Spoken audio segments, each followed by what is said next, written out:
Pasko na naman o kay tuli ng araw, Paskong nagdaan, tila ba kung kailan lang. Ibahin natin ang ating bidang Bicolano sa araw na ito. Galing sila sa Ateneo de Naga University. Binubuo ang grupo nila ng mga estudyanteng galing sa iba't ibang kurso, university band, at kasama na rin ang ilang staff ng nasabing universidad. Reverse caroling ang tawag sa ginagawa nila. Malalaman natin mamaya kung ano ang ibig sabihin ng reverse caroling. Nagsimula sila sa taong 2008 hanggang sa kasalukuyan. Maaga pa lang, nagbebenta na sila ng mga parol sa mga empleyado, maging sa mga organisasyon ng mga estudyanteng nasa loob ng paaralan.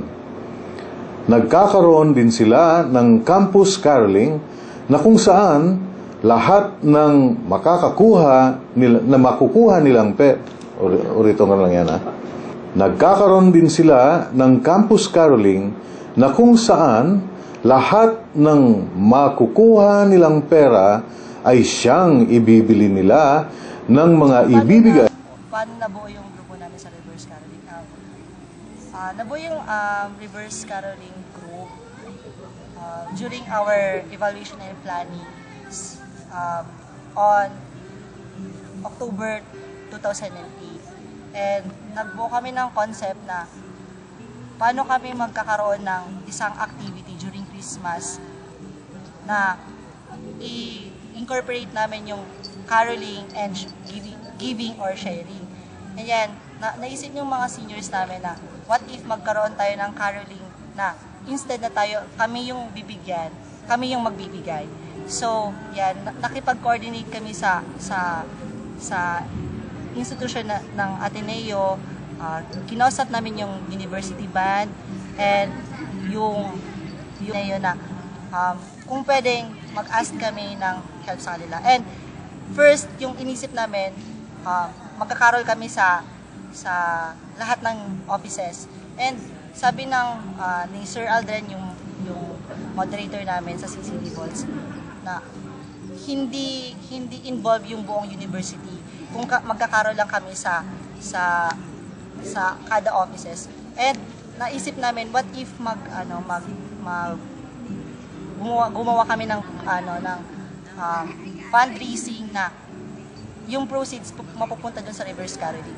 And yan, naisip namin, what if, sir, na magbenta tayo ng parol na with names nila para may attract, may decoration naman dito sa Ateneo during Christmas kasi kung mapapansin nyo, medyo walang decoration ng Ateneo. So, yan, dagdag decoration pa siya sa Ateneo. Kaya, naisip namin yung magbenta ng parol. And yan, dyan na po yung reverse caroling kung paano siya nag-work out as activity of Ateneo during Christmas. So, yan, kasama namin yung buong Ateneo community, the student, the staff, the faculty, na sama-sama namin yung parang tinutulungan yung mga kapatid natin na medyo hindi maganda yung or walang kakayahan para mag-celebrate ng magandang Pasko. Yan. Pero in line with the mission vision ng Ateneo, to be men and women for others, siguro yan, naisip namin during Christmas, ito yung time ng pagbibigayan. And dito talaga makikita kung ano ang konsepto ng Pasko. So yan, naisip namin na gumawa ng isang activity or yan, gumawa ng activity na mapapakita namin na yung spirit of Christmas or yung spirito ng Pasko. Kaya naisip namin yung reverse caroling na magbibigay kami with yan, magbibigay kami and may halong entertainment or yan, music, yan, caroling, and hindi kami yung bibigyan, sila yung bibigyan namin. Kaya dyan nabuo yung reverse caroling. Yung goal namin is mabigyan yung partner communities ng Ateneo ng pang Christmas, pang Noche Buena nila for this Christmas, yan. Kaya fundraising kami for them para magkaroon sila ng masaya, maliit pero napakagandang Pasko, memorable para sa kanila. Saan kami nagkakaroon? Last 2008, yung caroling namin is Calabanga. Sila yung first community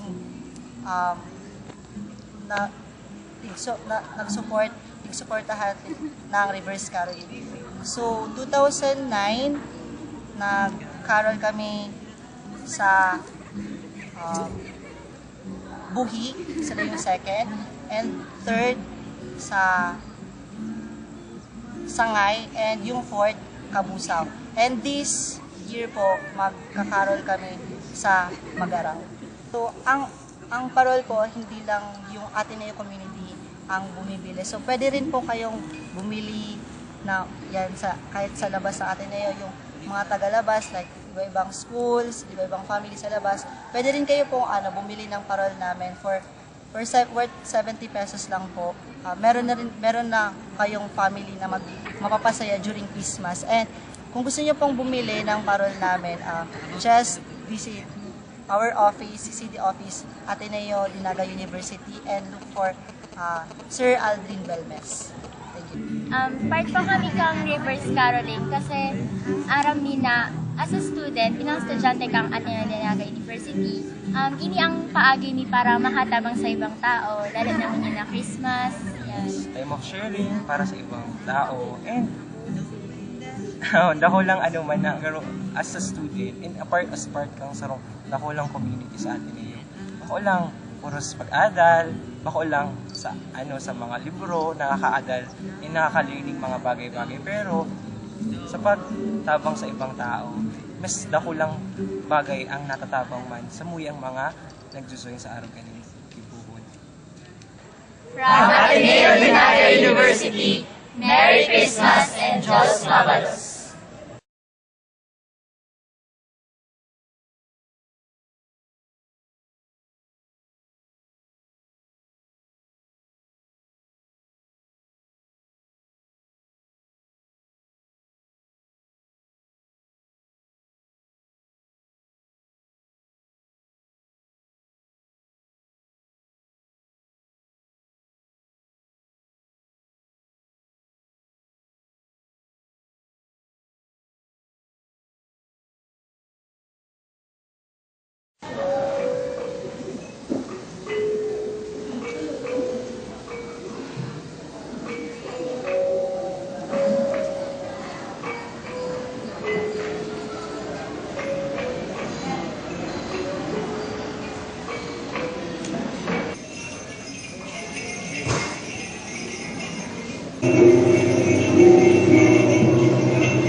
An exotic dance of the Maranao, having a fairy tale romance.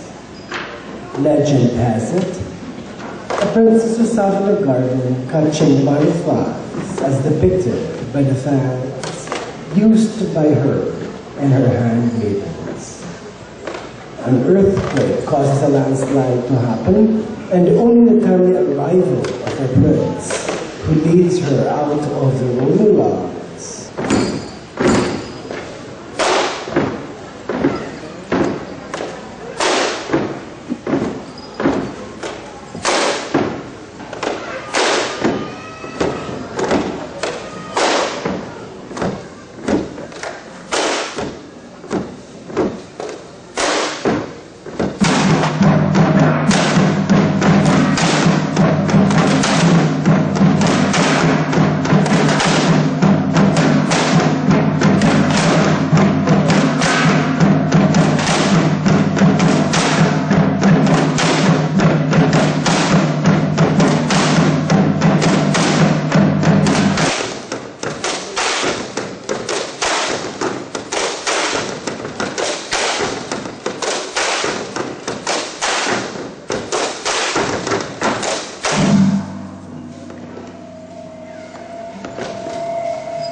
Paseo de Iloilo.